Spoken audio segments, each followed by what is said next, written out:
tentang al-hadis al-ahkam. 6. Al-hadis al-ahkam fil muamalat.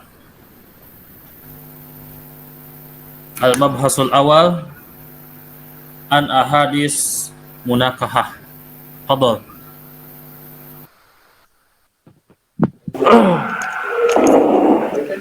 Siap, Tat. Ilham boleh di apa moderatori? Ilham di share screen kawan. Iya, lagi ya. Bismillahirrahmanirrahim. Assalamualaikum. Di screen. Alhamdulillah nahmaduhu wa nasta'inuhu wa nastaghfiruh wa na'udzu billahi min shururi anfusina wa sayyiati a'malina may yahdihillahu fala mudilla lahu wa may yudlil fala hadiya lahu. Wa asyhadu anna Muhammadan abduhu wa rasuluhu amma ba'd. Allah Ta'ala harus senantiasa memberikan nikmatnya kepada kita.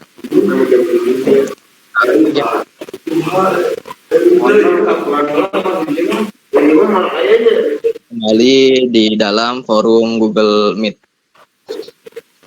Salawat serta salam tak lupa kita aturkan kepada Nabi Muhammad SAW yang kita nantikan syafaatnya di yaumul qiyamah kelak. Suara saya terdengar, Ustaz? Dengar jelas. Alhamdulillah pada minggu yang cerah pada minggu kali ini pagi yang cerah, kami dari kelompok pertama insyaallah akan mempresentasikan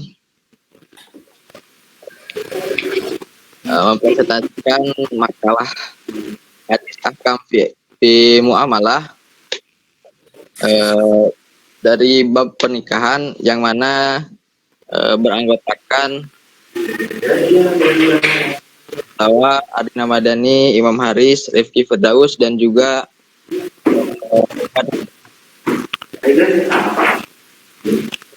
pada bab pernikahan ini ada beberapa tema besar yang akan disampaikan yang ketiga, yaitu pertama hadis-hadis tentang pernikahan, yang kedua tentang bersifat mu'abbad dan mu'akkad, ada juga yang diperhatikan tentang khitbah, dan yang terakhir tentang hukum nikah melalui internet. Alhamdulillah. Baik teman-teman, tanpa memperpanjang kalam, kita mulai dengan mengucap basmalah, bismillahirrahmanirrahim. Dipersilakan kepada yang akan mempresentasikan. Yang ini aja. Ada gak di HP anak?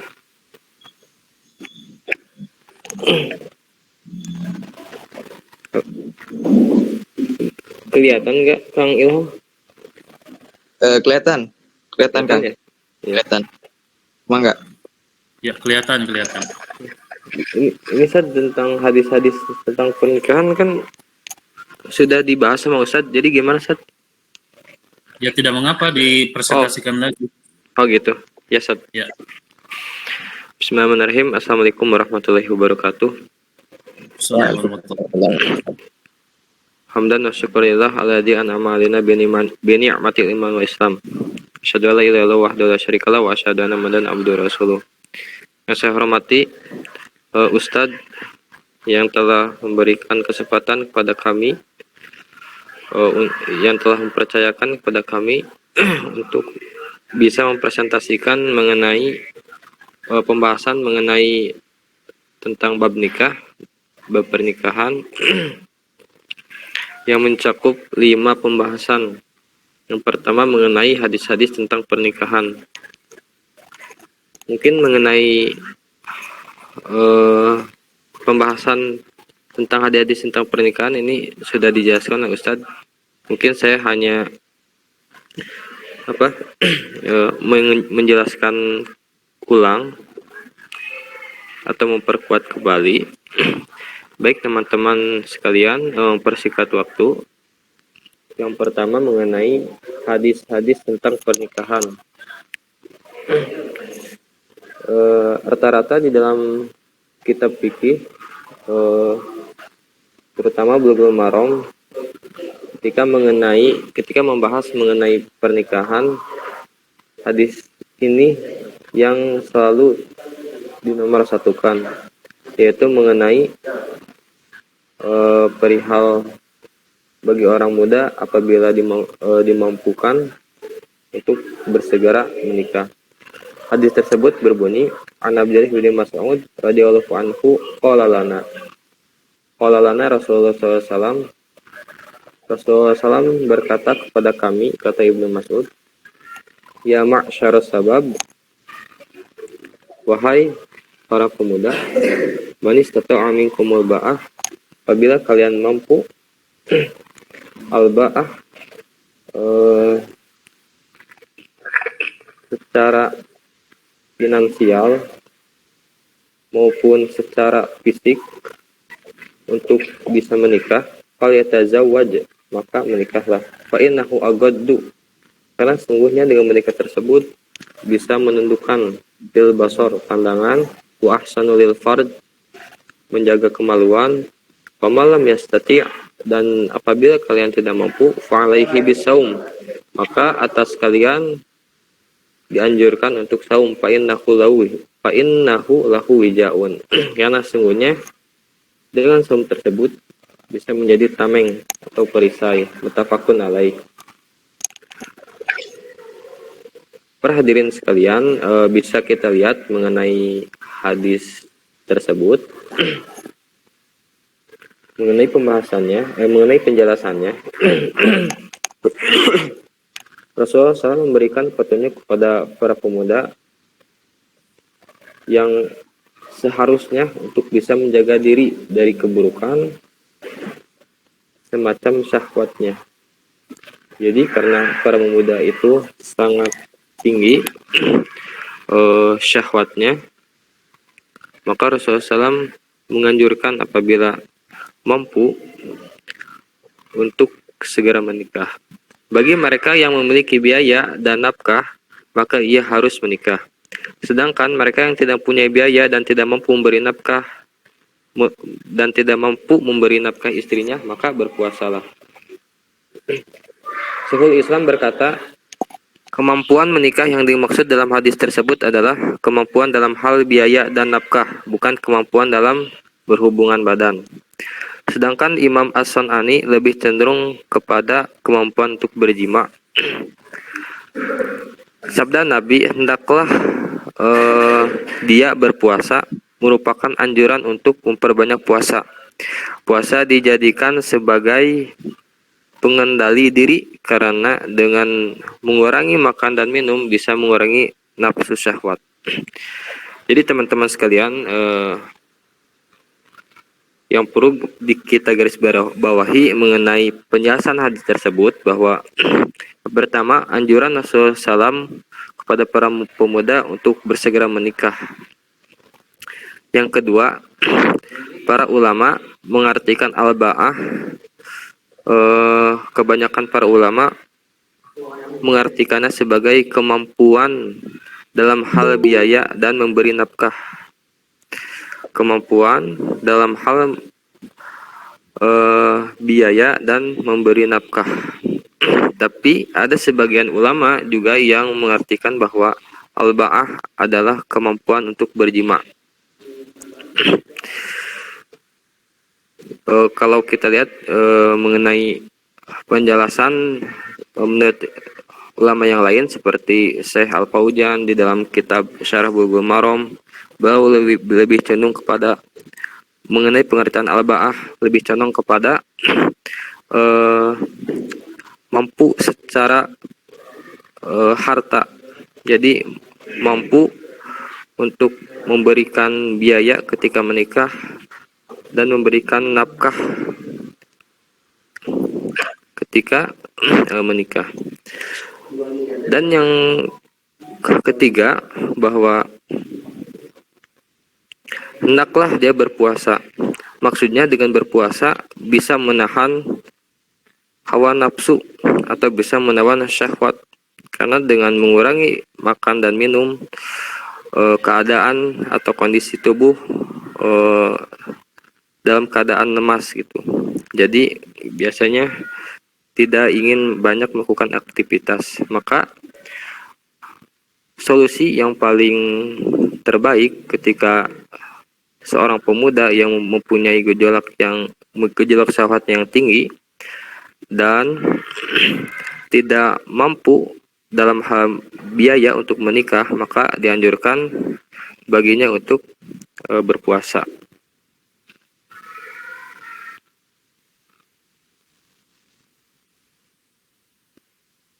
Sebentar,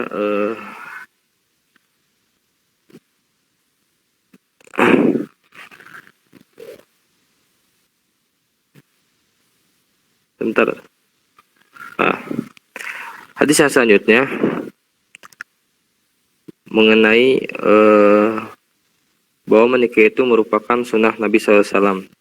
Hadis dari Anas bin Malik, an Anas bin Malik radhiyallahu an anna Nabi SAW hamidallah wa asna alaih.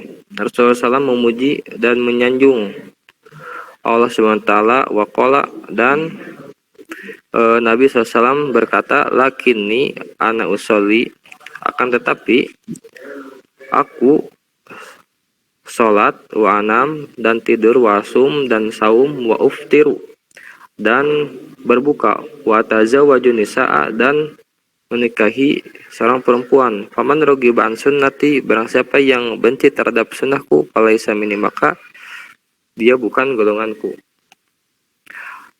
Hadis ini secara kisah lengkapnya ada seorang sahabat, 3 orang sahabat yang menanyakan kepada istri Nabi mengenai perihal ibadah Nabi SAW. Ketika istri Nabi menjelaskan mengenai ibadah Nabi SAW, mereka sangat takjub perihal ibadah Nabi SAW. Maka ada seorang yang berkata, aku akan sholat malam seterusnya, tidak akan tidur. Yang kedua berkata, aku akan saum dan tidak akan berbuka. Yang ketiga, orang yang ketiga berkata, aku akan membujang, aku akan mengebiri diri sendiri dan tidak akan menikah. Maka hal tersebut didengar oleh Rasulullah SAW. Maka kata Nabi SAW, akan tetapi aku sholat dan aku tidur dan aku berbuka ketika berpuasa dan aku menikahi wanita. Maka yang disebutkan oleh Nabi seluruhnya ini merupakan sunnah Nabi.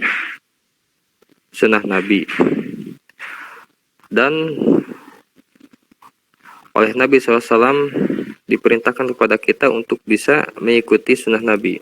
Faman rogiba an sunnati, dan barang siapa yang benci terhadap sunnah Nabi, falaisa minni, maka bukan golongan Nabi Muhammad SAW. Penjelasan hadis tersebut, Islam melarang umatnya berlebih-lebihan dalam masalah ibadah hingga menyiksa diri sendiri. Islam didirikan atas dasar kemudahan, tidak berlebih-lebihan, sebagaimana Allah SWT bersabda, wa ma alaika, Allah menghendaki kemudahan bagimu dan tidak menghendaki kesyukuran bagimu. Yuridu bikumul yusra wala yuridu bikumul usra. Allah menghendaki kemudahan bagimu dan tidak menghendaki kesukaran bagimu.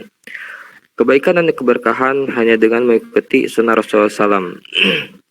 Jadi dengan kita mengikuti sunnah Rasulullah SAW yang tadi, bahwa Nabi saum dan berbuka, Nabi juga tidur, Nabi juga menikah, maka itulah yang terbaik karena mengikuti sunnah Nabi SAW.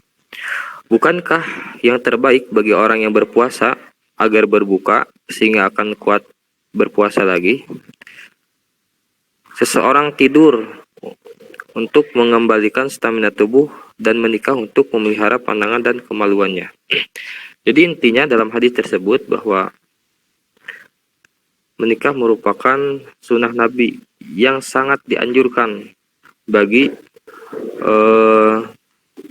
umatnya bahkan bisa wajib bagi orang yang sangat terdesak karena hawa nafsunya yang begitu tinggi. Yang selanjutnya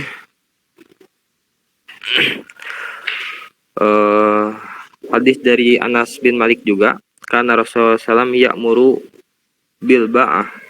Nabi SAW memerintahkan untuk menikah, wa yanha 'anit tabattul, dan melarang untuk tabattul. Artinya membujang. Bisa dibaca di sini, yakni tidak menikah dan mengkhususkan diri beribadah kepada Allah SWT. Sebagaimana Maryam dijuluki sebagai Al-Batul. Wayan ha'anit tabatul, Nabi SAW melarang dari tabatul, membujang, nahyan syadidan, dengan larangan yang sangat keras.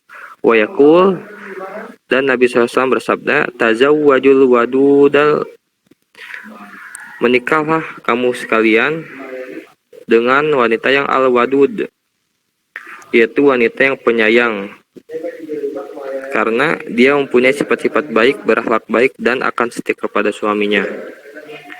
Oleh Ustadz dijelaskan bahwa penyayang di sini sayang terhadap anak dan sayang terhadap suaminya. Al-walud, dan wanita yang subur peranakannya. Sebagian ulama juga menyebutkan ciri-cirinya. Hal itu bisa diketahui dengan melihat kerabatnya gitu. Apakah kerabatnya banyak atau tidak gitu. Wallahu alam. Ini mukasirun bikumul anbiya yaumal qiyamah. Al-mukasirun artinya adalah membanggakan diri. Kata Nabi, aku akan berbangga diri terhadap kalian di hadapan para nabi-nabi yaumal qiyamah, pada hari kiamat. Di hadis tersebut disebutkan bahwa dengan kita menikah dan memilih seorang istri yang wadud dan walud, maka Nabi SAW akan bangga terhadap umatnya. Mengapa demikian? Karena dengan menikah akan memperbanyak keturunan. Dengan memperbanyak keturunan akan memperbanyak umat Nabi Muhammad SAW. Dengan begitu Nabi SAW akan berbangga.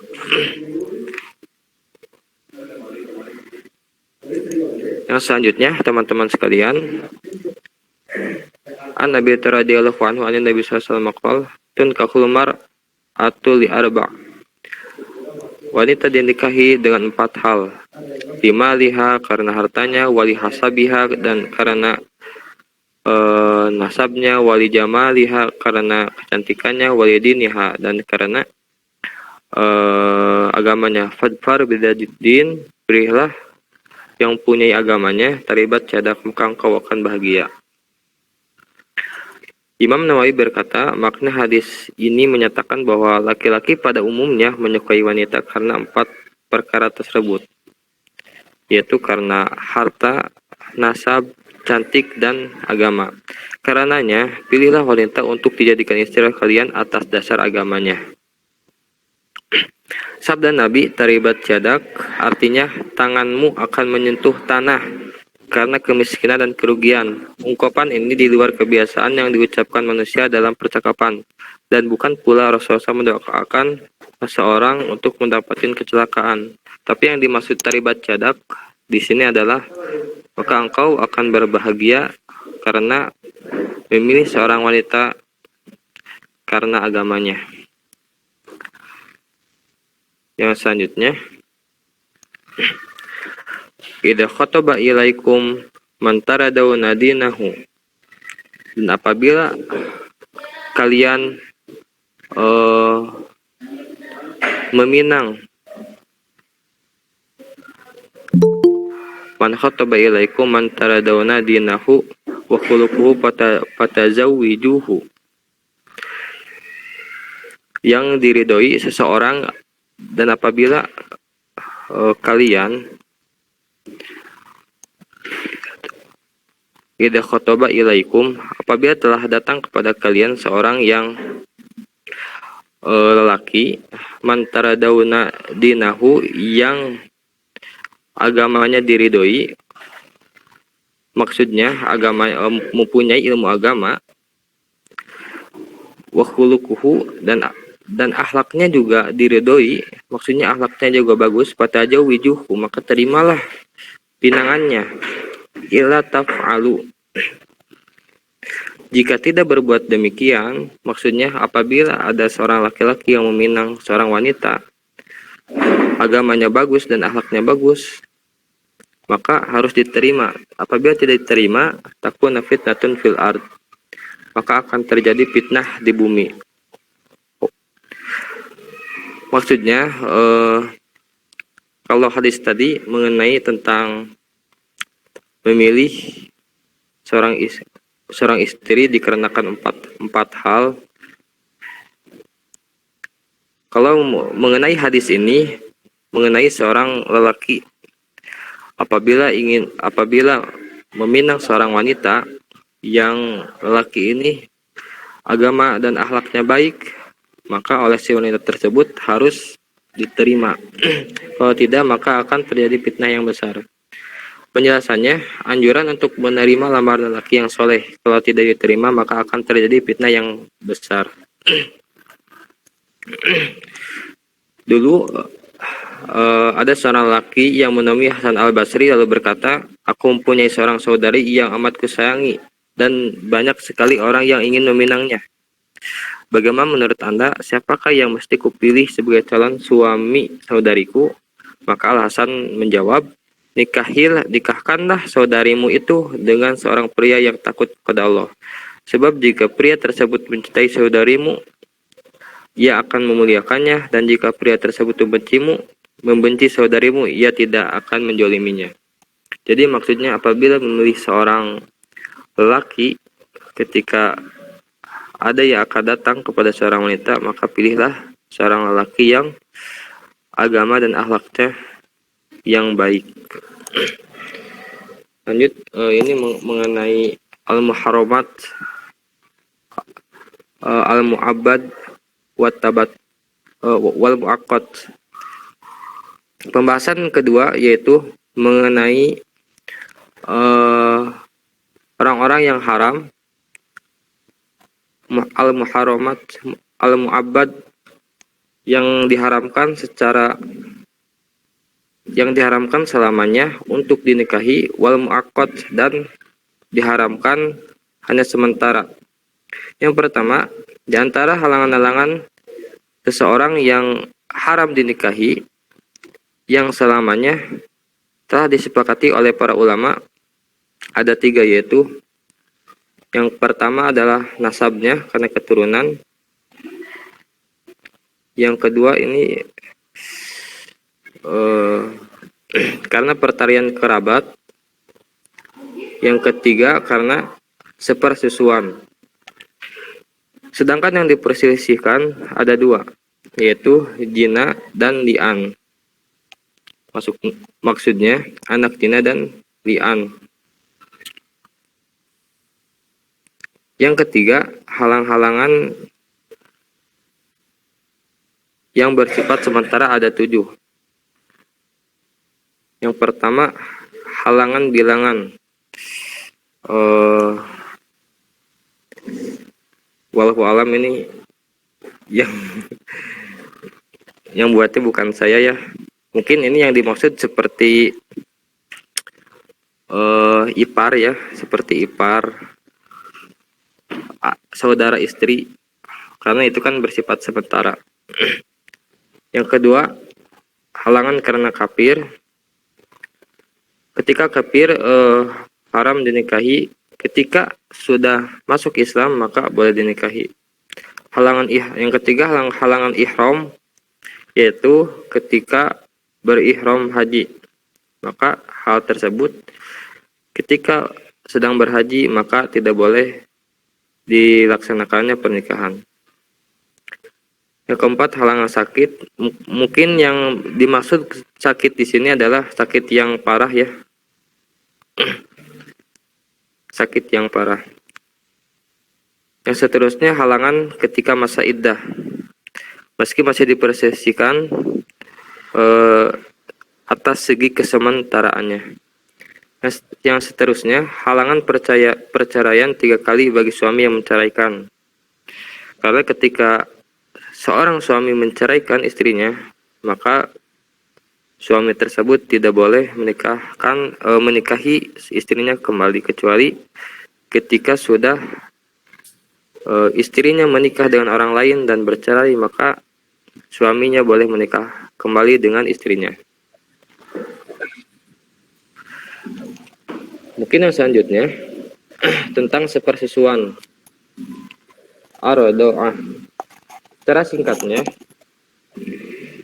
singkat saja ya, disimpulkan bahwa orang-orang yang diharamkan untuk dinikahi berdasarkan hubungan persusuan ada sebagai berikut. Yang pertama, ibu susuan, perempuan yang menyusui anak tersebut, karena posisi dia sebagai ibu bagi anak yang disusuinya. Yang kedua, ibu dari ibu susuan. Maksudnya kita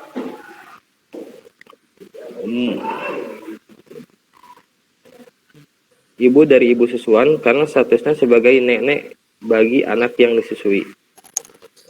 Yang ketiga, ibu dari suami ibu susuan, maksudnya mertua ibu susu, karena dia juga nenek bagi anak yang disusui.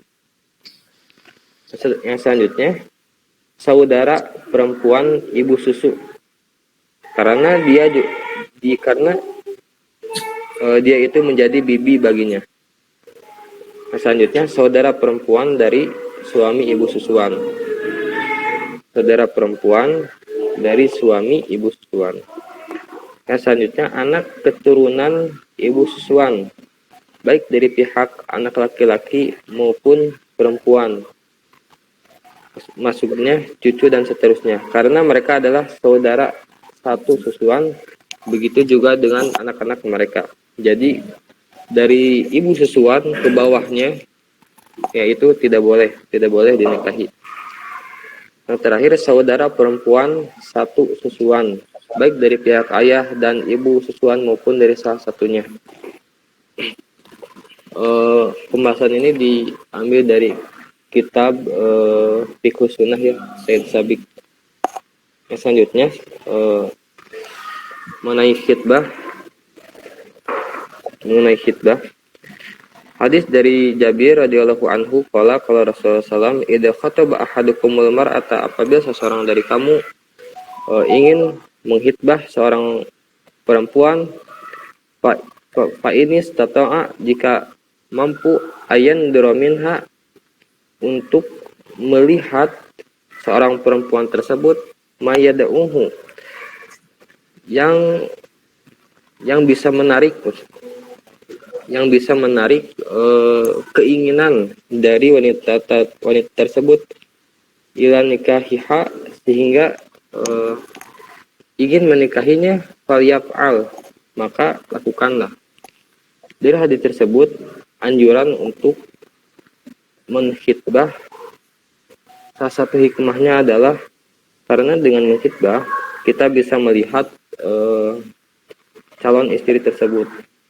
Apakah calon istri tersebut sudah sesuai pilihan hati kita sudah menerimanya atau tidak. Maka anjuran khitbah tersebut agar hati kita menerima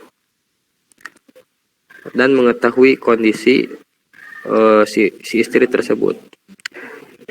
Yang selanjutnya, aturan dalam menkhitbah, yaitu idza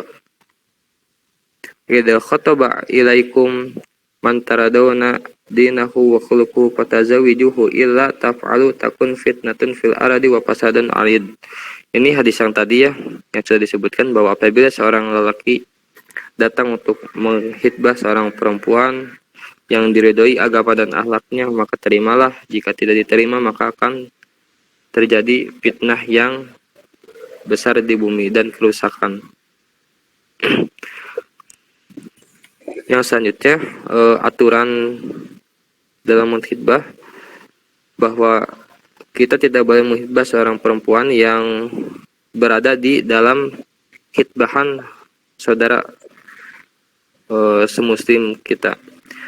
An Ibnu Umar radhiyallahu anhuma qala Rasulullah sallam la yaktub ba'dukum ala khitbati akhi. Janganlah kalian menghitbah seseorang yang tadi hitbah oleh saudaranya. Hatta yatrukal khatibu qablahu. Sampai orang yang menghitbah sebelumnya itu meninggalkannya, au ya'dana lahul khatib, atau yang menghitbah tadi mengizinkan untuk mengizinkan bagi kita untuk menghitbah perempuan tersebut. Jadi kesimpulannya, apabila kita menghitbah seorang perempuan, maka harus dilihat dulu apakah perempuan tersebut sudah dihitbah oleh orang lain. Apabila sudah dihitbah, maka haram bagi kita untuk menghitbah perempuan tersebut. Yang selanjutnya, hukum pernikahan di internet. Maaf, ini tidak jelas. Ada dua pendapat ya. Yang pertama dari lembaga Lajnah Daimah. Majma' al-Fiqih al-Islami. Majma' al-Fiqih al-Islami berpendapat bahwa innal qawaida sabiqata la tusmilu nikaha la syatra Ishtirak. la syatra Ishtiratil ishhadi. li istiratil ishhadi fih,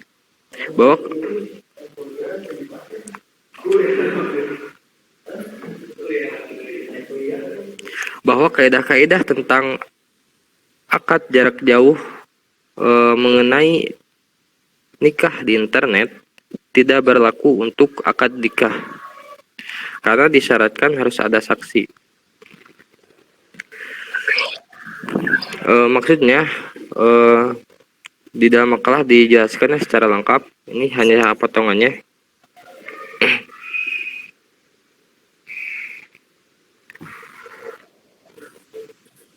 Jadi Majma' al-Fiqih al-Islami, organisasi internasional ulama-ulama Islam, bahwa dalam organisasi tersebut tidak mengizinkan ya untuk nikah di internet karena tidak berlaku untuk akad nikah. Maksudnya semua kaidah-kaidah tentang akad yang ada di akad nikah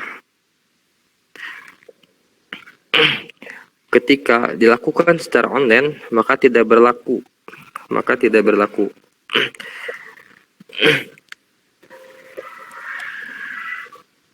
Yang pendapat kedua adalah yang membolehkan.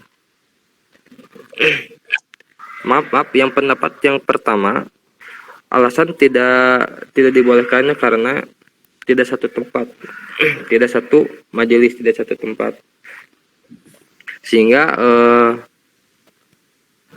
persyaratan tidak terpenuhi, persyaratan akad nikah tidak terpenuhi. Salah satunya mengenai saksi, karena harus satu majelis, harus satu tempat. Yang pendapat kedua adalah boleh tidak satu tempat selama mereka bisa komunikasi langsung.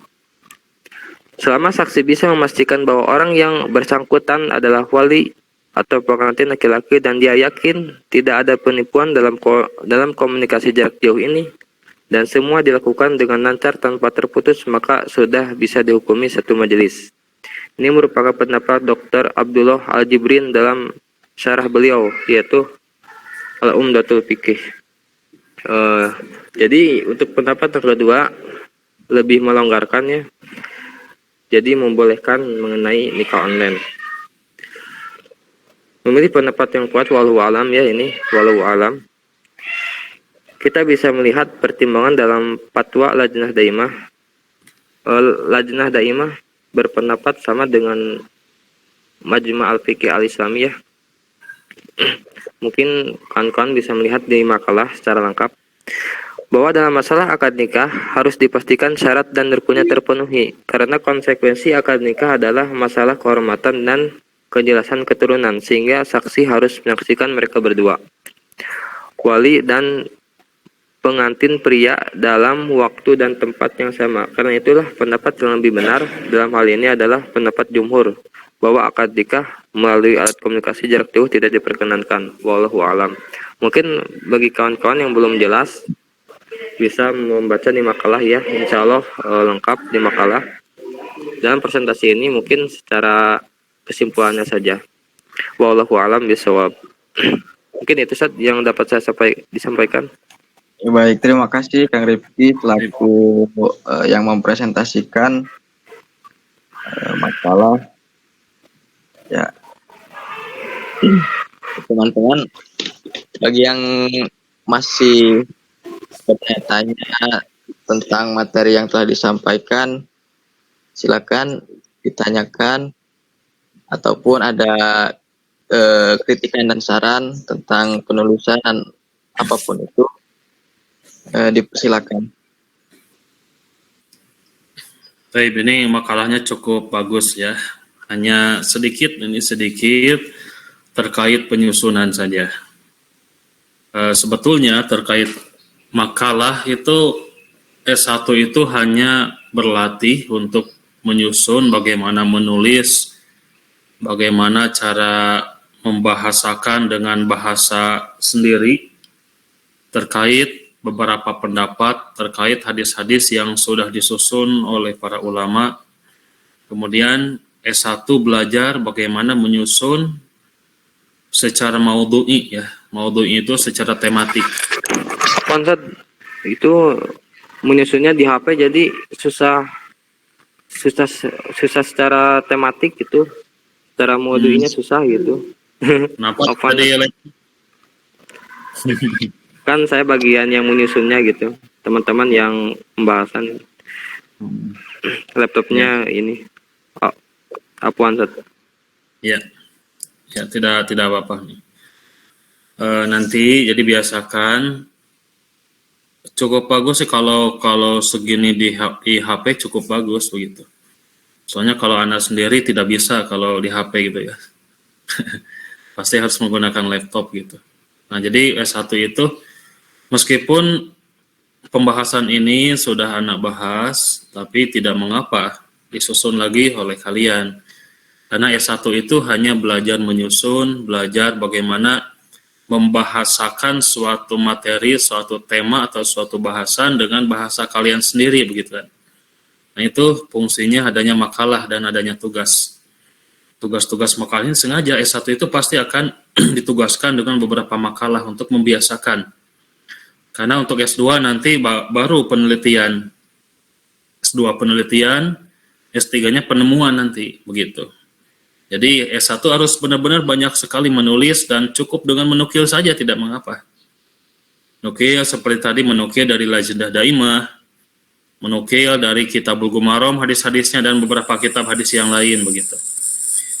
Tapi masih ada waktu yang cukup lama di sini. Silakan teman-teman yang lainnya. Ada yang menanggapi, harus ada yang menanggapi. Harus ada yang bertanya karena poin yang kedua itu hasil diskusi. S1 itu harus bisa belajar memahami bukan hanya tekstual tapi kontekstual. Tekstual dan kontekstual memahami adanya alur diskusi, bagaimana adanya saran dan kritik dengan benar. Jadi tujuan saran dan kritik itu bukan untuk menjatuhkan teman ya, itu tidak diperbolehkan. Jadi tidak boleh adanya kritik dengan tujuan untuk menjatuhkan yang berpresentasinya, itu tidak boleh. Jadi tujuan kritik atau saran di sini untuk memajukan makalah-makalah yang teman-teman presentasi itu untuk lebih disempurnakan lagi begitu. Ya. Kalau ada yang belum jelas itu silahkan dipertanyakan, dan bagi yang berpresentasinya itu tidak usah baper ya ketika ada teman yang kritik banget itu jangan ya. Tidak baper ya. Kita anggap saja itu sebuah masukan untuk memperbaiki jika ada kekurangan. Silakan teman-teman yang lain, ada yang ditanyakan pada pemakalah.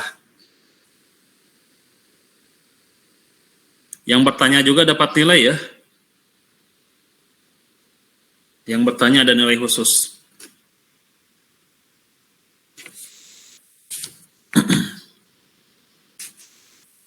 Silakan. Untuk aktif, Saya Ustaz. ya silakan. Mau tanya Ustaz. Jadi gini Ustaz. Kan laki-laki itu diwajibkan menikah maksimal 4 wanita saja. Ya, Saya dari dulu penasaran Ustaz. Sedangkan Rasulullah itu menikah kan, itu Rasulullah itu menikah 4 atau meninggal atau baru nikah lagi atau bagaimana Ustaz? Atau emang kekhususan saja buat seorang Rasulullah yang bisa melebihi 4? Syukran Ustaz. ya. Itu nanyanya ke pemakalah atau ke anak? Ya, siapa aja Ustaz? Ya. Kayaknya ini di luar. Silakan, ada yang mau bahas? Tapi di pemakalah tidak ada ya, berarti anak yang jawab ya. Jadi Rasulullah Shallallahu Alaihi Wasallam itu adalah khususiyah, ya. Ini sudah banyak dibahas juga oleh para ulama di dalam beberapa kitab fikih dan kitab usul fikih juga. Jumhur ulama menetapkan itu khususiyah, bukan meninggal menikah lagi, bukan. Tapi memang Nabi Shallallahu Alaihi Wasallam menikah dengan lebih dari 10 istri begitu ya. Jadi bukan 4. Jadi khusus bagi Nabi menikah lebih dari 4, itu khusus. Ya. Silakan yang lainnya. Misalkan bertanya tentang pemakalah tadi, ya. Di dalam pemakalahan itu disebutkan tentang ada mahram muaqqat ya tadi. Mahram muaqqat itu salah satunya bilangan misalkan. Saya tidak mengerti apa yang maksud dengan bilangan yang disebutkan dalam makalah. Gitu. Iya. Nah, Saya baru paham Ustaz yang mengenai bilangan tadi. Jadi maksudnya seorang yang sudah menikahi 4 istri Ustaz, jadi tidak boleh lagi gitu. Kecuali kalau istrinya meninggal 1, maka boleh gitu. Apaan Ustaz? Tadi kurang connect gitu. Ya. Nah, seperti itu ya. Ini yang lain juga harus membaca makalahnya gitu. Hanya 10 menit lah, Anda juga tadi baca 10 menit beres. Baik, silakan yang lain. Saya mau bertanya Ustaz, Ya, silakan. soal nikah online, aku kan tadi kurang mendengar. Jadi nikah online itu hukumnya boleh atau tidak? Soalnya kemarin kan di sini pernah ada kasus. Jadi si awatnya itu orang Padang, Iwannya orang Garut. Terus mereka nikah di Garut di sini. Nikahnya itu akadnya pakai video call. Itu gimana hukumnya? Silakan, Ya. Bang Rifki, silakan. Iya. Ini Tadi kan sudah dijelaskan tadi ada 2 pendapat ulama. 2 pendapat para ulama kontemporer. Bentar ya. Yang pertama, jadi yang menjadi titik permasalahannya itu apakah boleh apakah boleh satu tempat atau tidak gitu. Yang Apakah sah pertama, atau tidak? Apakah sah satu, atau tidak? iya. Yang pertama kan para ulama pendapat yang pertama Majma' Fiqih Al-Islami bersama Fatwa Lajnah Daimah yang mereka ya intinya tidak menganjurkan gitu. Tidak menganjurkan. Kalau yang kedua pendapat Dr. Abdul Al-Jibrin gitu. Kalau beliau lebih tidak mengapa gitu. Tidak mengapa mengenai nikah online. Baik, karena Tapi luruskan tapi walau alam sih, saya tidak ingin langsung berpendapat gitu. Ya. Walau alam. Ya, jadi tugas makalah S1 itu cukup menukil saja cukup ya. Ingin menganalisa juga boleh ya, menganalisa. Nah, jadi terkait nikah online, Lajnah Daimah itu sebetulnya ada 2 hal yang melatar belakanginya. Pertama, wajibnya satu majelis. Kedua, wajibnya ada saksi. Biasanya kalau beda tempat itu tidak ada saksi, karena tidak ada saksi yang menyaksikan terhadap keduanya. Nah, itu tidak boleh. Ya. Misalkan dua tempat di mana dua tempat tersebut tidak mubasyaroh, tidak saling tatap muka. Saksi satu di tempat yang lain, saksi yang lain di tempat yang lain lagi. Jadi tidak ada saksi, sama saja tidak ada saksi, sebab saksi itu harus melihat keduanya. Nah, itulah hal yang tidak dibolehkannya oleh Lajnah Daimah. Sehingga nyambung dengan satu majelis, karena kalau dua majelis saksinya pun tidak akan ada begitu. Kenapa tidak ada? Karena tidak mungkin seorang saksi ada di dua tempat, itu kan tidak mungkin ya, kecuali si Naruto gitu kan menjadi Kage Bunshin misalkan ya. Nah, ini kan tidak akan bisa begitu. Nah, itulah yang disebut oleh Lajnah Daimah tidak boleh gitu kan. Adapun kalau melihat kontemporer ya, melihat kontemporer itu sebetulnya melihat kondisi ketika adanya via Zoom misalkan ya, via Zoom, kemudian Google Meet, sehingga terlihat wajahnya dan tidak ada kepalsuan, tidak ada penipuan dan yang lainnya, maka dihukumi satu majelis dan saksinya bisa melihat keduanya, maka hukumnya boleh begitu. Ya, nanti boleh diperhalus bahasanya di makalah ya. Di makalah cukup bagus begitu. Cuman kesimpulannya nanti tolong diperhalus ya. Jadi kesimpulannya, nikah online itu bebas selama syarat dan rukun terpenuhi. Meskipun beda tempat, akan tetapi bisa melihat mubasyarah, bisa melihat satu sama yang lain, maka itu dihukumi satu majelis. Dan selama saksinya bisa melihat keduanya melalui virtual Google, misalkan Google Meet atau melalui Zoom, sehingga bisa melihat wajahnya, maka saksi dihukumi sah saksinya begitu ya. Nah, jadi nikah online dengan syarat adanya rukun dan syarat terpenuhi, maka sah hukumnya, boleh begitu. Ya, begitu ya terkait hukum nikah online begitu. Mau bertanya sih. Silakan. Ini tentang masih nikah, cuman pembahasannya mungkin nggak ada dalam pembahasannya. Ya. Pembahasannya ini Seth, apakah ketika seorang pemuda yang ketika dia itu fokus dalam belajar dan tidak kesempatan menikah gitu, lalu meninggal dalam keadaan sendiri gitu. Nah, dalam keadaan sendiri ini yang pertama, apakah dia tidak memenuhi sunnah Rasulullah gitu, apakah Islamnya tidak sempurna, itu yang pertama. Terus yang kedua, apakah ketika dia setelah masuk surga dia tidak mempunyai pasangan orang yang dari duniawi yang sesamanya, atau hanya mendapatkan bidadari surga saja gitu. Apa sih? Ya. Antum tidak akan menikah? Bukan. Ya. Jadi al-hukmu yaduru ma'a illati. Hukum itu tergantung atau terkait dengan ilat, sebab.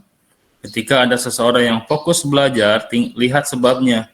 Apakah fokus belajarnya itu tidak mau menikah atau memang mau belajar dulu begitu. Kalau memang mau belajar dulu, dia meninggal dalam keadaan belum menikah, maka tidak mengapa begitu. Berbeda dengan orang yang ingin fokus aja belajar begitu dan tidak mau menikah. Nah, itu sama dengan sahabat yang datang kepada salah satu istri Rasul, oleh Rasulullah dimarahi begitu, sehingga Rasulullah SAW tidak suka terhadap hal tersebut, sehingga disebutkan an-nikahu sunnati.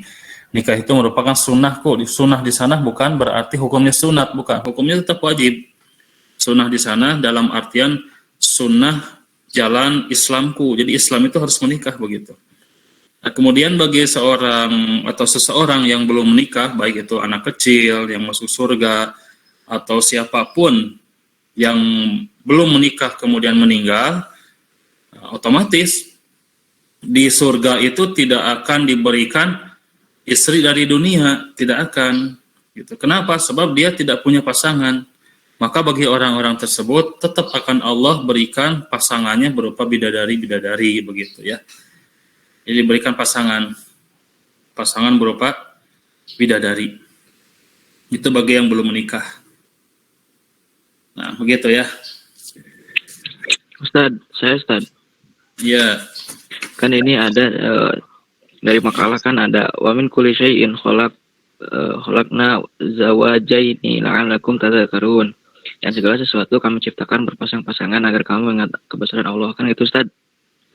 Konteksnya kan diciptakan berpasang-pasangan. Nah, yang dimaksud berpasang-pasangan ini apakah seperti contohnya tua dengan muda, laki-laki dengan perempuan, ataukah sepasang laki-laki dan perempuan, atau sepasang suami istri gitu Ustaz. Nah, terus permasalahannya bagi yang meninggal duluan gitu Ustaz, kan itu belum punya pasangan gitu. Berarti kan tidak sejalan gitu dengan ayat ini gitu Ustaz. Ya. Jadi azwajan ya, azwajan di sana bukan berarti pasangan dengan artian pasangan hidup, bukan. Jadi di sana adalah bahasa Al-Qur'an itu umum. Kami menciptakan dengan berpasang-pasangan di sini maksudnya berbeda jenis. Ada laki-laki, ada wanita, ada positif, ada negatif begitu. Ada utara, ada selatan, ada barat, ada timur, ada atas, ada bawah. Semuanya berpasang-pasangan begitu. Nah, itu yang dimaksud dengan azwajan, berpasang-pasangan. Wanita pasangannya laki-laki, laki-laki pasangannya wanita, begitu. Urusan dengan siapa menikahnya nih itu urusan ikhtiari. Urusan ikhtiari. Yang penting, yang pokok manusia itu sudah memiliki pasangan. Adapun orang yang belum menikah itu bukan berarti menyalahi ayat ini, bukan. Karena hakikatnya laki-laki sudah memiliki pasangan, yaitu perempuan. Perempuan pun sudah memiliki pasangan, yaitu laki-laki begitu. Ya, jadi tidak bertentangan, bukan berarti bertentangan, sebab ayat itu menjelaskan tentang adanya pasangan berbeda jenis untuk disatukan, untuk saling menyempurnakan. Litaskunu azwajan, itu kan. Litaskunu azwajan. Kesananya sakinatan mawaddatan. Jadi adanya hubungan pernikahan itu agar kalian bisa tentram, tenang begitu. Adanya saling mencintai, menyayangi dan sebagainya.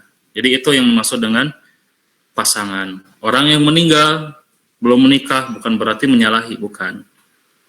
Tetap oleh Allah akan dipasangkan nanti di akhirat. Ya, akan dipasangkan. Seperti anak kecil, bayi yang meninggal begitu. Bayi yang meninggal itu nanti akhirnya masuk surga dengan syafaat Rasulullah. Pertanyaannya, bayi punya pasangan tidak? Ya punya. Ketika bayinya laki-laki ya punya pasangan perempuan begitu. Bayinya perempuan punya pasangan laki-laki. Hanya ketika dia meninggal bukan berarti tidak memiliki pasangan. Begitu. Ketika dia meninggal tetap nanti di akhirat akan diberikan pasangan oleh Allah. Gitu ya. Terkait pembahasan makna dari azwajan. Sedikit ini permasalahan tentang anak baca tentang coba pemakalah kesimpulan dari persusuan orang dewasa gimana? Ini saya baca persusuan orang dewasa tidak sah itu ya. Pemakalah gimana? Oh, kalau saya ini lihat dari referensi dari Fiqh Sunnah tidak mengapa ya, misalkan maksudnya persusuan dewasa, misalkan kan istri dia meminum misalkan kan suami meminum istrinya gitu, itu istrinya kan kalau melihat dari kitab Fiqh Sunnah gak mengapa. Jadi yang dimaksud bisa mengharamkan itu, bisa menjadi saudara sepersusuan itu ketika sampai batas penyapihan, jadi 2 tahun. Pendalilannya dari Quran Surat Al-Baqarah yang tentang apa itu, yang ibunya menyapi sampai 2 tahun. Saya lupa lagi ayatnya. Sama pendapat Syekh Utsaimin. Juga berpendapat bahwa ya tidak masalah mengenai orang dewasa, misalkan meminum susu istrinya, misalkan ya saja ya tidak menjadi saudara sepersusuan gitu. Yang dimaksud dalam hadis tersebut adalah ketika sampai batas penyapihan itu. Mungkin itu saja, Ustaz. Apaan? Wallahu a'lam bishawab. Ya. Ana jelaskan sedikit ya. Nanti permasalahannya bagaimana dengan anak kukut. Ketika seseorang mengambil anak kukut ya, anak angkat, kemudian ibunya tersebut tidak punya, atau ibu angkatnya tersebut tidak punya untuk menyusui anak kukutnya atau anak angkatnya. Apakah sudah besar nanti bisa menjadi mahram atau tidak gitu. Itu kan jadi permasalahan juga. Nah, hal itu ada di dalam beberapa hadis di mana pada saat itu Sahlah binti Suhail ya. Sahlah binti Suhail dan suaminya yang bernama Abi Huzaifah. Suaminya Abi Huzaifah dan Sahlah binti Suhail mengambil anak angkat ya, yang bernama Salim. Lama-kelamaan Salim tersebut udah gede, dewasa sampai dia berjenggot menunjukkan kedewasaannya. Nah, Salim itu keluar masuk rumah dan Abi Huzaifah tidak suka. Kenapa tidak suka? Karena Salim sudah besar begitu. Ya, Salim sudah besar, kemudian masuk rumah, kemudian dekat dengan ibu angkatnya begitu. Itu bagaimana statusnya ya. Nah, kemudian pada saat itu Rasulullah Shallallahu Alaihi Wasallam bersabda, "Ardi'ihi tahrumi alaihi," begitu. Ardi'ihi, susuilah dia begitu. Padahal Salim itu sudah besar. Salim itu kan anak angkat ya. Sudah besar Salim itu, udah jenggotan, bahkan sudah pernah ikut perang. Kata Rasulullah, "Ardi'ihi," susuilah dia.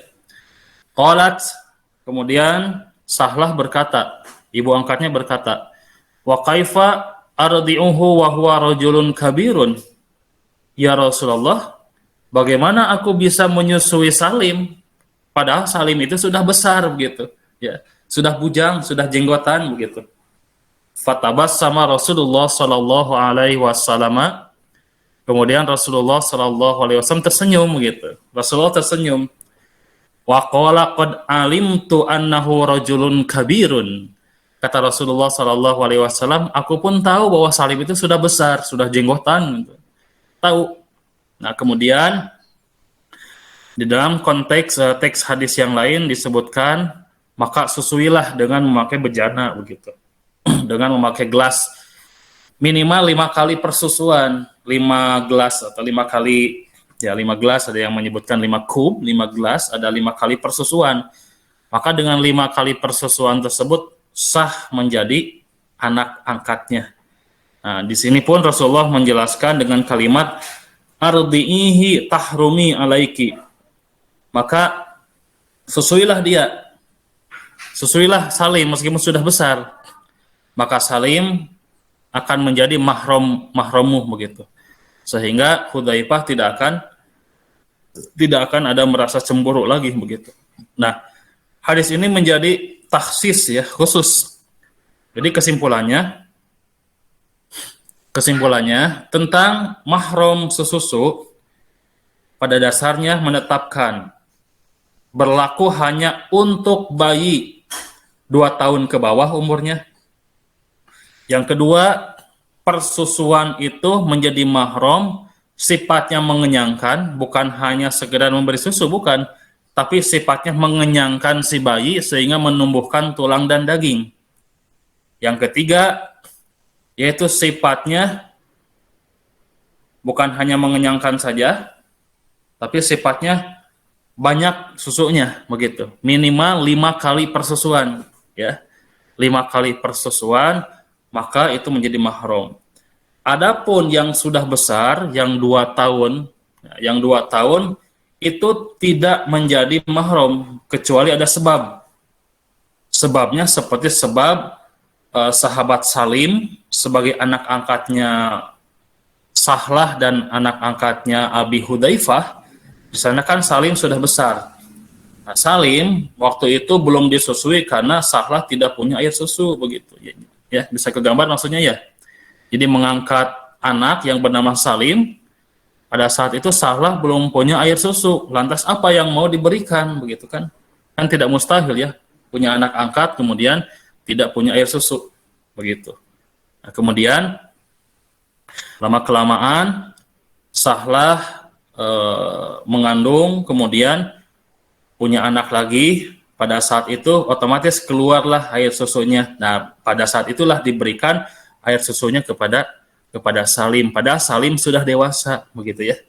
Nah, jadi dengan konteks ini air susu untuk orang dewasa pun tetap bisa menjadi mahram dengan syarat dan ketentuan yang jelas, yaitu ada taksis, pengkhususan kepada anak angkat itu boleh. Kalau tidak ada pengkhususan anak angkat itu tidak ada hukum mahramnya seperti yang tadi sudah dijelaskan terkait suami meminum air susu istrinya. Tidak semata-mata menjadi langsung jadi mahram, tidak ya. Sebab itu tidak ada niat untuk dijadikan anak angkat. Entah suami jadi anak angkat ya. Nah, itu tidak ada ya. Nah, itu mungkin. Itu juga bisa dimasukkan ke makalah. Ya, ada hadisnya ya tentang Salim, namanya Salim. Anak angkatnya Abi Hudzaifah dan Sahlah binti Suhel. Itu pengkhususan persusuan orang dewasa yang menjadi mahram ya. Itu bisa dimasukkan ke makalah untuk penyempurnaannya. Nah, nanti bisa juga kalimat dan yang lainnya disusun lagi secara yang sesuai dengan aturan ya, aturan dari kampus, dari A4 misalkan, tulisannya Times New Roman 12, dan nanti dibikin sebuah, bisa dibikin sebuah jurnal nanti ya, masuk ke jurnal nanti. Baik, silakan. Ada yang bertanya lagi terkait pemakalah? Atau yang lainnya silakan. Masih tentang fikul munakahat ya. Fikih munakahat. Untuk minggu depan juga jangan lupa makalahnya H-1 ya. Boleh tanya? Silakan. Ini persoalan istri misalkan siapa namanya si A nikah gitu ya sama si B. Si B anggaplah jadi istri.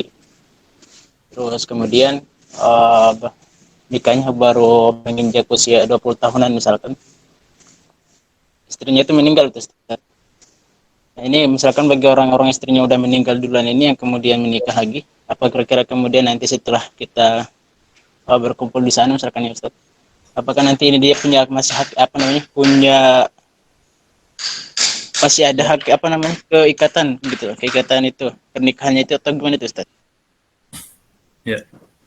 Maksudnya bagi laki-laki yang suami yang menikah, istrinya meninggal, kemudian suaminya menikah lagi begitu? Oke. Ya. Itu nanti juga dimasukkan di pemakalah siapa ya ini bagiannya. Itu ada hadisnya ya. Ada hadisnya terkait seorang suami memiliki istri, kemudian istrinya meninggal duluan. Kemudian suaminya menikah lagi. Kemudian ditakdirkan suami istrinya itu semuanya masuk surga. Maka kata Rasulullah SAW, si suami itu akan memilih istri yang paling soleh gitu. Ya. Istri yang paling soleh, penilaian di dunia yang paling soleh, otomatis makanya masuk surga juga keduanya soleh kan, keduanya solehah begitu, keduanya solehah. Hanya bagi suami diizinkan untuk memilih dan pilihannya itu kepada istri yang paling solehah begitu. Begitupun dengan seorang istri.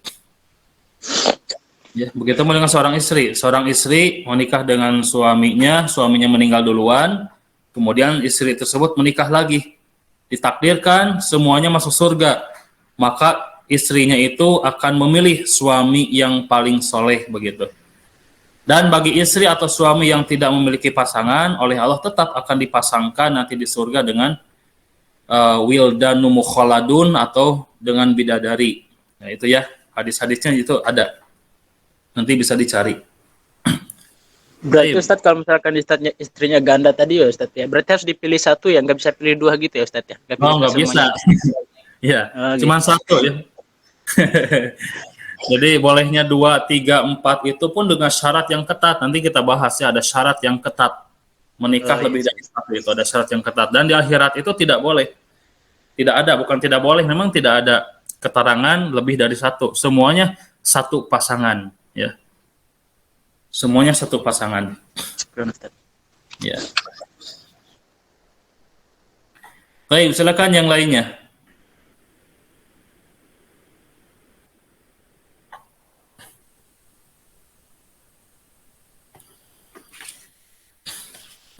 Pemakalah untuk minggu depan siapa?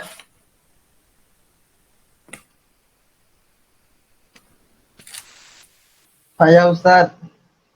Ya, siapkan ya tema-temanya. Insya Allah. Ya. Nanti tolong kirimkan yang hadir siapa ya untuk menyesuaikan dengan Kashful Hudur yang milik anak di sini. Yang hadir siapa aja, yang tidak hadir siapa. Kemudian kalau pemakalah tadi udah ya, udah anak catat pemakalah hari ini. Ya. Ada lagi permasalahan. Nah, tadi disebutkannya terkait khitbah ya di dalam makalah tadi, terkait khitbah. Jadi khitbah itu yang tidak diperbolehkan, khitbah itu pinangan. Pinangan yang tidak diperbolehkan itu tadi ada dua ya. Pertama, pinangan orang lain. Jadi seorang wanita yang sudah dikhitbah oleh orang lain maka tidak boleh. Maka tidak boleh dikhitbah atau dipinang atau dilamar oleh yang lainnya. Hadisnya sudah ada ya, tidak boleh meminang terhadap pinangan saudaranya.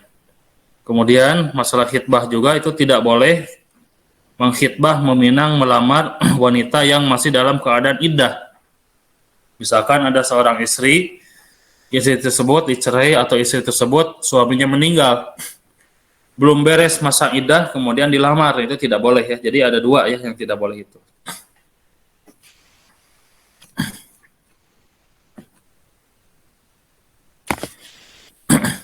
Ustadz mau nanya, Ya. hukum nikah siri itu gimana Ustadz? Ya, nikah siri itu ada dua ya. Ada dua pengertian.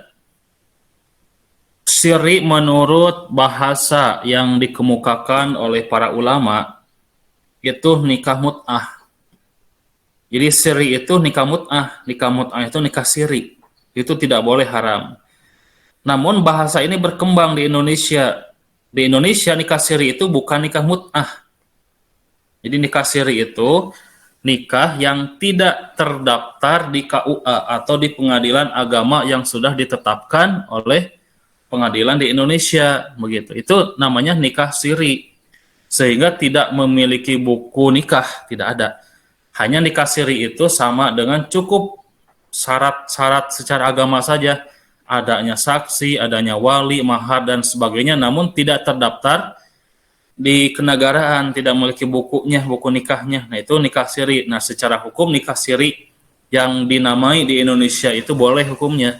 Kalau nikah siri dalam artian nikah mut'ah itu haram hukumnya. Begitu ya. Jadi nikah siri di Indonesia dengan sebutan nikah yang tidak terdaftar di KUA itu boleh selama rukun dan syaratnya ada. Nah Ustadz, syukran. Ustadz, saya mau nanya Ustadz. Silakan. Nikah kabulnya 2 kali boleh nggak Ustadz? Waktu nikah siri dan nikah yang sudah terdaftarnya Ustadz. Ya, nikah 2 kali gitu. Ya, dia pertama nikah siri nih Ustadz. Sesuai agama lah. Nah, terus ntar dia nikah lagi, ini yang nyampai udah terdaftar di KUA, nyampe undang-undang ini juga Ustadz. Jadi nikah kabulnya 2 kali Ustadz. Itu gimana Ustadz? Nikahnya akadnya cukup 1 kali saja, ya. Jadi di kita pun memang ada yang demikian. Jadi selama sah secara siri, itu sah, tidak usah diadakan akad lagi. Hanya kalaupun mau diadakan, itu cukup boleh diadakan walimahnya saja, boleh. Kemudian adanya saksi, adanya bukti untuk memberikan data-data kepada KUA. Jadi KUA itu tidak akan menerima kalau tidak ada bukti dan data-data, gitu kan. Nah, itu jadi harus ada bukti, data-data, kemudian saksi datang ke KUA untuk meminta buku nikah, begitu. Ya, untuk meminta buku nikah. Dan secara hukum cukup 1 kali saja akadnya, namun boleh untuk mengadakan walimah. Jadi harus dibedakan antara akad dan walimah, ya. Jadi kalau yang pertama nikah siri biasanya akad saja, tidak ada walimah. Ya, jarang ada nikah siri memakai walimah, jarang, ya. Nah, kemudian jika ingin menikah secara agama, secara kenegaraan, maka diadakanlah walimah. Nah, itu boleh, ya. Boleh seperti itu. Ya Ustaz, syukran. Wah.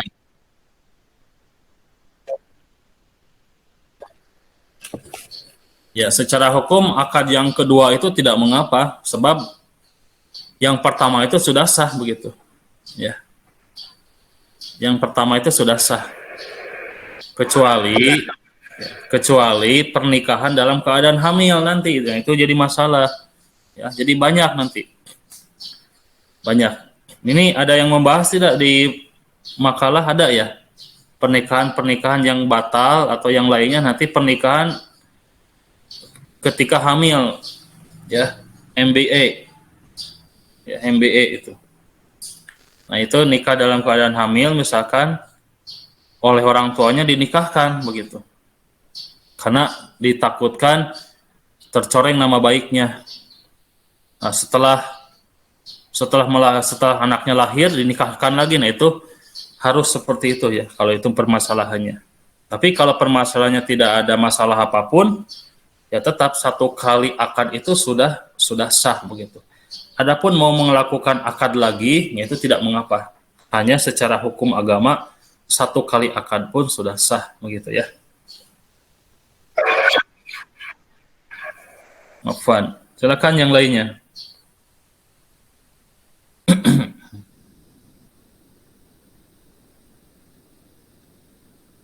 Ini di makalah ada tulisan mu'abbad, ya, haram mu'abbad. Yang keduanya pembebasan karena pertalian kerabat. Itu maksudnya apa, ya?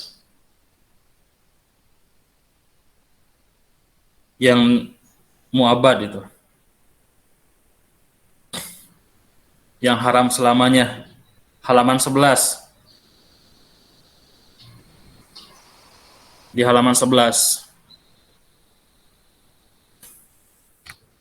Coba lihat halaman 11.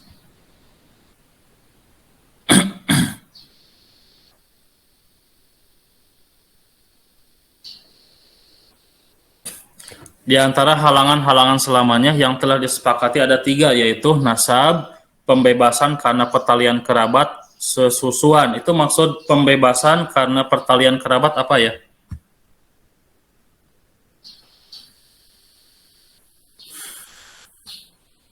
Mana ini? Kang Rifki-nya mana? Sama yang lainnya pemakalahnya? Nah, Ustaz.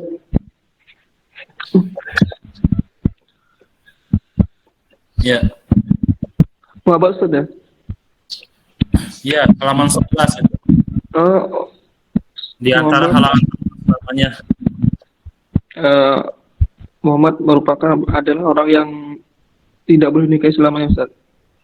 Itu poin keduanya. Pembebasan karena pertalian kerabat, maksudnya apa, ya?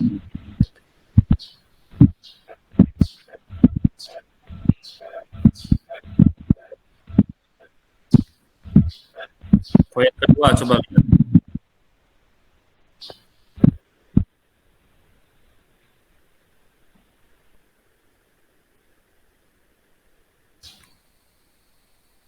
Di antara halangan-halangan selamanya yang telah disepakati ada 3, yaitu nasab, pembebasan karena pertalian kerabat, dan persusuan ya maksudnya. Nah di sini poin yang keduanya, pembebasan karena pertalian kerabat, itu coba dijelaskan maksudnya bagaimana?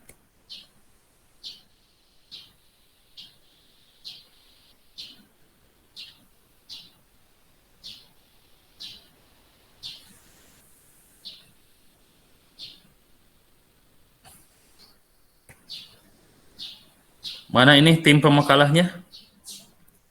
Untuk pertemuan selanjutnya wajib menampilkan muka ya, tidak boleh menutup kameranya. Kalau sekarang masih dimaafkan ya.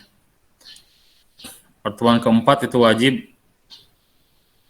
biar tidak ada anggapan ana bicara sendiri begitu. Ya.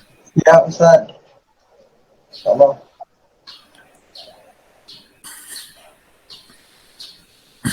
Ya, jadi pertemuan keempat berarti ya, pertemuan keempat wajib.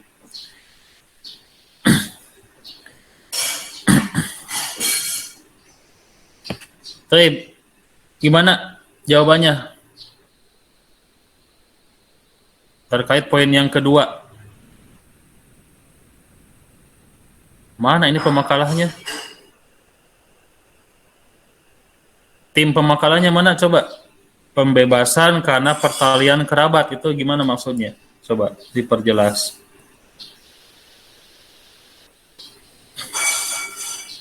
Tinggal diperjelas saja begitu.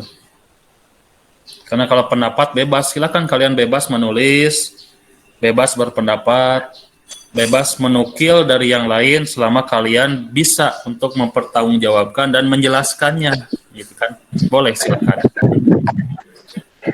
Ustaz, itu maksudnya pembebasan karena pertalian kerabat. Contohnya itu misalnya ada seorang laki-laki yang menikahi kakaknya. Terus ketika kakaknya meninggal, misalnya seorang laki-laki mau menikahi kakaknya dan adiknya. Terus nanti ketika kakaknya meninggal, baru adiknya bisa dinikahin gitu. Jadi nggak bisa bareng-bareng. Baik. Jadi boleh nggak menikahi kakak beradik gitu? Pertanyaannya seperti itu. Baik, jadi yang kedua itu kalimatnya diganti saja ya. Jangan dengan pembebasan atau karena pertalian kerabat, cukup dengan pernikahan saja. Jadi poin pertama nasab, kedua pernikahan, ketiga persusuan ya. Bisa dipahami? Bisa, Ustaz. Ya, jadi diganti dengan pernikahan ya. Jadi pernikahan menjadi mahram mu'abbad ya. Tapi kalau tadi yang disebutkan kayaknya bukan masuk kepada mahram selama-lamanya ya. Bukan. Iya, itu maksudnya mahram sementara, Ustaz. Salah. Ya, di sini kan disebutkan di antara halangan-halangan selamanya ya. Salah tempat ya. Iya, Ustaz, salah tempat. Ya. Itu tolong diperbaiki lagi ya. Biar lebih klimaks gitu, biar lebih bagus. Kemudian di sini sedangkan yang diperselisihkan ada 2, zinah dan li'an. Ini maksudnya bagaimana? Zinah dan li'an. Zina itu kan melakukan hubungan di luar pernikahan. Nah, itu tidak diperbolehkan untuk menikah. Yang kedua, li'an itu kan seorang suami yang menuduh istrinya berzina. Iya. Atau tuduhan dari kata yal'an atau menuduh atau tuduhan gitu, Ustaz. Jadi sebenarnya bukan diperselisihkan sih, lebih tepatnya diharamkan. Kalau diperselisihkan kan masih bisa boleh atau masih nggak boleh. Jadi itu salah sih, Ustaz. Oh iya, Banyak yang tolong diperbaiki ya. Iya, Pak. Ini zinahnya gimana ini? Zinah maksudnya gimana? Padahal lian itu kan masuk zinah, menuduh zinah gitu kan? Poin 1 zinah, poin 2 lian. Kalau li'an itu kan baru berupa tuduhan, belum tentu melakukan. Tapi kalau zina itu sudah dipastikan berzina gitu, Ustaz, maksudnya. Jadi seorang istri misalkan atau suami berzina dengan tetangga misalkan, itu menjadi menjadi cerai otomatis begitu. Begitu? Atau bagaimana nih? Ya udah itu dihapus aja, Ustaz. Ya. Jadi yang zina di sini diganti ya, diganti. Coba diperbaiki. Jadi kalimat sedangkan yang diperselisihkan juga itu tidak usah dimasukkan, cukup dengan mu'aqqad dan mu'abad saja. Ya, yang haram secara selamanya, haram secara sementara begitu saja. Ya. Nanti terkait ila, zihar, li'an, fasak nanti ada pembagian khususnya ya. Pemakalah yang lain itu ya ada ya. Nah, begitu. Baik, Ustaz. Ya. Sebab kalau li'an itu kan melaknat. Melaknat di sini maksudnya seorang suami menuduh istrinya. Ya, menuduh istrinya berzina. Kemudian tuduhan tersebut terjadilah li'an. Aku bersumpah begitu. Bersumpah bahwa engkau menuduh zina, kemudian dilaknat begitu. Kemudian si istri tersebut pun demikian melaknat. Aku bersumpah dan melaknat jika tuduhanmu benar, maka secara otomatis cerai. Dan mu'abad itu selamanya tidak boleh kembali lagi. Ya, li'an itu begitu. Jadi masuknya kepada li'an saja, tidak usah memakai kalimat zina ya, cukup dengan li'an. Nanti ada juga zihar. Zihar itu seorang suami menganggap istrinya seperti ibunya, itu zihar. Dalam arti punggung, anti kamis li zahri ummi. Engkau seperti punggung ibuku, maksudnya menyamakan istri seperti ibu. Nanti ada kifaratnya juga. Ada juga nanti ila. Ila itu menggantung istri, dicerai tidak, dinafkah tidak. Itu namanya ila ya. Nah itu untuk pertemuan sekarang. Untuk pemakalah ini Ana kira sudah cukup bagus, cukup baik ya. Cukup baik ya, selamat buat kalian. Di sini yang lain juga bisa mencontoh kepada makalah ini, hanya dalam segi susunannya saja itu harus lebih dirapikan lagi. Karena ini sudah semester 3 ya, tingkat S1 itu harus belajar menulis yang baik, belajar menyusun yang baik, kemudian belajar menukil pendapat-pendapat para ulama, terutama banyak menulis, itu yang paling pokok untuk S1 itu ya. Dan jangan lupa menulis itu, kalau memang menukil dari yang lain, ada adabnya mencantumkan referensinya gitu ya. Kalau memang itu pendapat orang lain yang dimasukkan ke makalah kita, itu mencantumkan referensinya. Tapi itu kiranya yang bisa disampaikan, sudah jam 9:10 ya. Udah habis waktunya.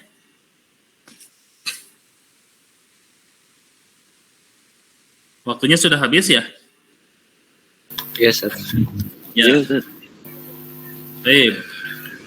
Insya Allah kita lanjutkan minggu depan, dan untuk pemakalah yang kedua itu lebih utama H-1 ya. H-1 untuk pemakalah pertama itu tidak mengapa, karena rata-rata pemakalah pertama itu lebih awal gitu kan. Rata-rata lebih awal, telat juga tidak mengapa, masih dalam kategori dimaafkan. Dan segini sudah cukup bagus. Untuk selanjutnya H-1 minimal waktu malam ya, maksimal waktu malam itu sudah dikirimkan di grup ya, di grup biar yang lain baca. Biar yang lain baca, kemudian adanya alur diskusi antara pemakalah dan peserta yang lainnya. Baik, itu yang bisa disampaikan dulu untuk pertemuan yang ketiga. Mudah-mudahan Allah memberikan ilmu yang bermanfaat dan kesehatan yang afiat. Aqulu qawli hadza wa astaghfirullah li wa lakum. Wassalamualaikum warahmatullahi wabarakatuh. Waalaikumsalam warahmatullahi wabarakatuh. Ya. Izin live dulu ya. Siap, Ustaz. Terima kasih, Ustaz. Ya.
Jangan pada keluar dulu, brother.